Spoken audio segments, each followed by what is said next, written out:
नमस्कार साथियों, स्वागत करता हूं आपका किस्मत की रेखा में एक बार फिर से। आज लेकर आ गए हैं एक ऐसे विशेष जानकारी भरा वीडियो जिसमें आपको ज्योतिष की असली सच्चाई से रूबरू कराना चाहता हूं।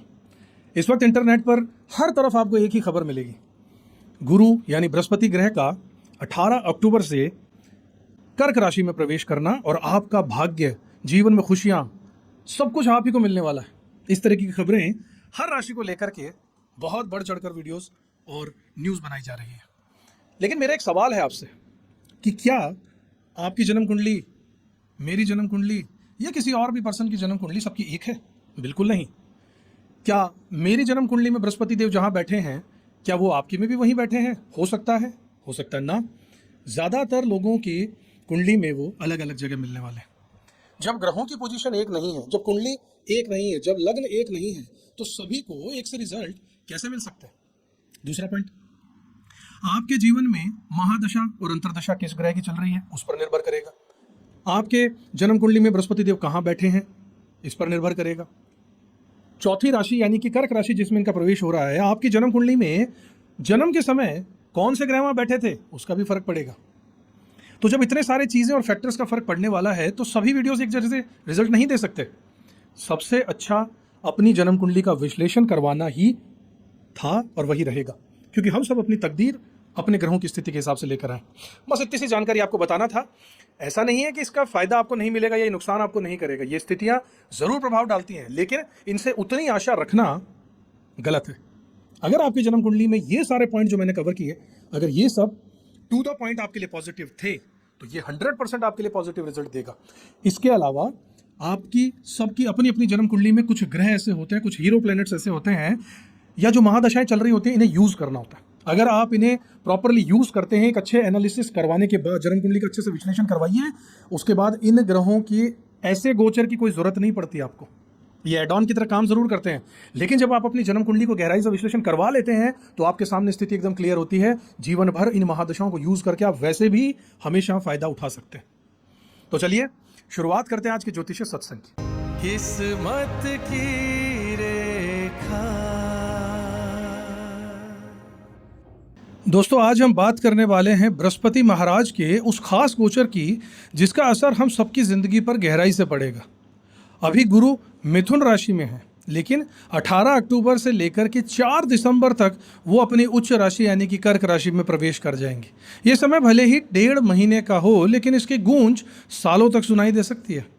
कर्क राशि गुरु की उच्च राशि है, यानी यहाँ पर आकर गुरु अपनी पूरी शक्ति में हो जाएंगे।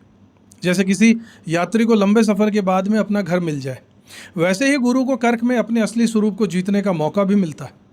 यही कारण है कि इसे बहुत शुभ और ख़ास समय माना जाएगा। गुरु यानी कि ज्ञान, धर्म, आस्था, उम्मीद और विस्तार। जब गुरु मजबूत होंगे तो इंसान के जीवन में रोशनी भर जाएगी।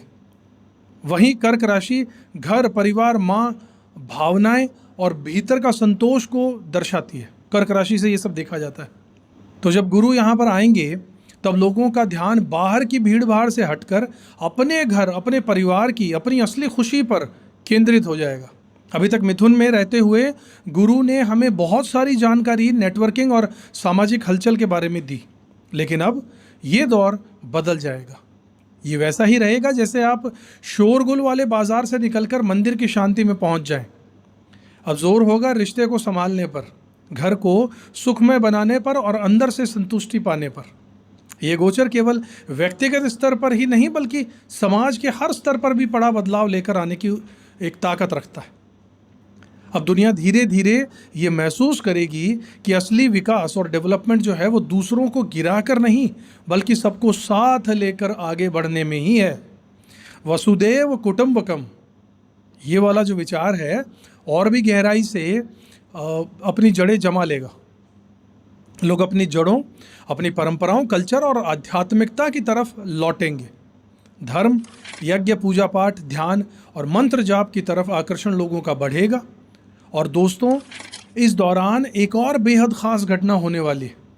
जब गुरु अपनी उच्च राशि कर्क में होंगे तब शनि देव मीन राशि में रहेंगे। इसका मतलब ये है कि गुरु और शनि आपस में त्रिकोण की दृष्टि से यानी ट्राइन का संबंध बना रहे हैं। यह बहुत शक्तिशाली होता है। गुरु जहाँ ज्ञान और आस्था देते हैं, वहीं शनि अनुशासन और कर्म का फल देते हैं। जब ये दोनों त्रिकोण में आ जाते हैं, ट्रायंगल में आ जाते हैं, तो यह समय हमें सपनों को हकीकत बनाने का सामर्थ्य देता है। अब केवल सोचने का ही नहीं, बल्कि कर्म करके सफलता पाने का समय आने वाला है। ये योग समाज को नई दिशा देने वाला है, न्याय, व्यवस्था और सामूहिक उन्नति की तरफ आगे बढ़ने का संदेश देगा। जैसे भाग्य और कर्म मिलकर हमें सफलता देते हैं और स्थिरता की राह पर ले जा रहे हों, इस तरीके से कुछ ऐसा होगा। ये वाकई दुर्लभ और बेहद भावुक कर देने वाला समय रहेगा। अब सवाल ये उठता है कि ये गोचर आपकी कुंडली पर कैसा असर डालेगा। इसके लिए 3 बातें देखनी होती हैं।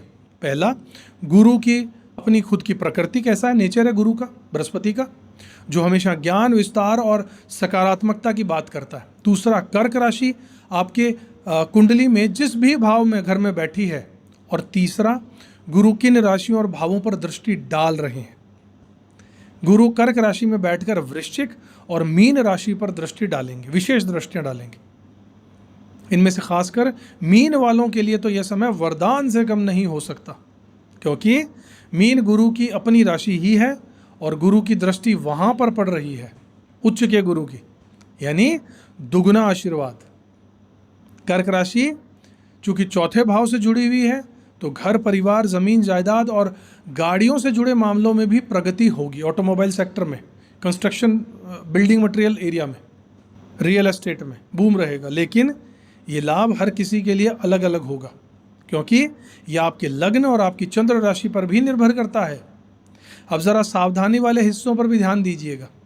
जिन लोगों की सिंह लगन और सिंह राशि है, उनके लिए ये गोचर चुनौतीपूर्ण रह सकता है, क्योंकि गुरु उनके लिए 12वें घर में चले जाएंगे और इससे शरीर और मन दोनों पर असर पड़ेगा। इसी तरीके से जिनका लग्न और राशि सिंह, धनु, सिंह, कुंभ, धनु और कुंभ, ऐसा कोई कॉम्बिनेशन है, उनके लिए यह समय कुछ कठिनाइयों भरा हो सकता है। ऐसे लोगों को तो बहुत ही ज़्यादा ध्यान रखना होगा। अपनी सेहत और अपने फैसलों में सावधानी बरतनी चाहिए, ताकि लोगों के लिए यह समय बेहद सकारात्मक हो। लोग अधिक संवेदनशील होंगे, दूसरों की तकलीफ समझेंगे और एक दूसरे का सहारा भी बनने वाले हैं। इस समय में परिवार की अहमियत और रिश्तों का मूल्य और गहराई से महसूस होने वाला है। समाज में सामूहिक हीलिंग और मिलजुल कर आगे बढ़ने का माहौल बनेगा। तो कुल मिलाकर गुरु महाराज का कर्क राशि में आना, साथ ही शनि देव के साथ में त्रिकोण का संबंध बनाना एक दुर्लभ संयोग तो है, और हमारे जीवन में नई रोशनी, नई ऊर्जा और स्थायी बदलाव जरूर लेकर आने वाला है। ये केवल एक साधारण गोचर ही नहीं है, बल्कि एक ऐसा समय है जो हमें भीतर से बदल के रख देगा और हमारे कर्मों को सही दिशा भी देगा।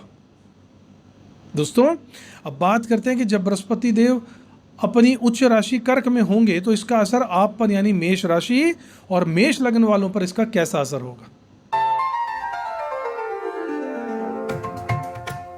सबसे पहले ये समझ लीजिए कि मेष लग्न की कुंडली में कर्क राशि जो है वो चौथे घर में पड़ती है। यहाँ पर 1, 2, 3, 4 यहाँ गुरुदेव हैं, इनकी दृष्टि पड़ेगी 8वें घर पे और 12वें घर पे, जहाँ शनिदेव पहले से विराजमान है।